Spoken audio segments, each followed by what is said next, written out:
en action, un programme de la télévision des Nations Unies.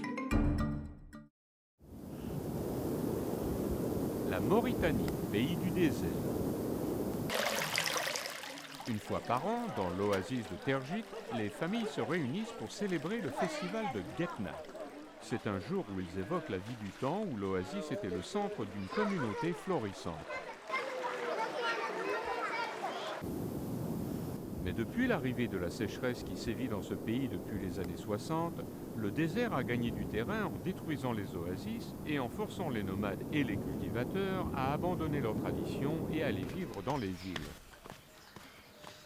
Les donateurs internationaux ont essayé d'enrayer l'avancée du sable depuis des années, et des restes de leurs intentions louables mais qui ont échoué sont encore visibles dans plusieurs de ces sites.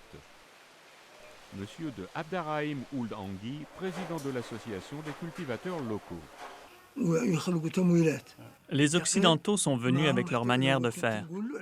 Et ils ont immédiatement mis en place un programme préconçu sans consulter les locaux qu'ils auraient dû écouter.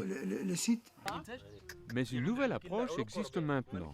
Mohamed est à plus de 1000 km de sa résidence marocaine, mais lui et son épouse Aïcha sont venus passer 6 mois dans le village de l'oasis de Shinguetta.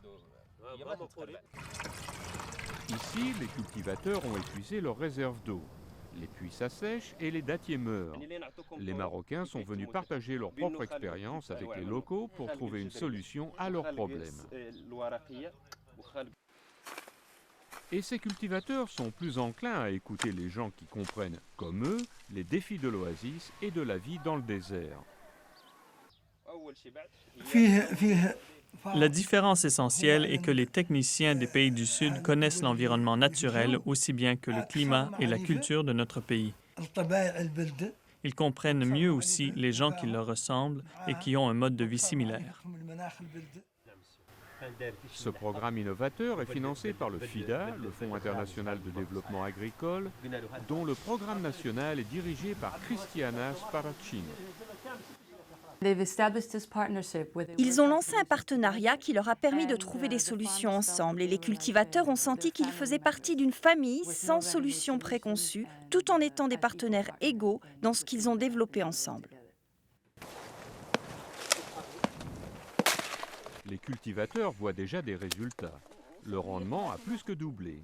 De nouveaux légumes ont été introduits comme les carottes et les navets, et on peut même voir maintenant le spectacle rare du blé qui pousse dans le désert.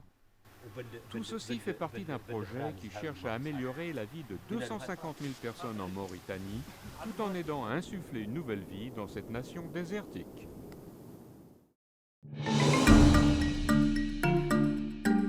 Ce reportage a été préparé par Declan McCormack pour les Nations Unies.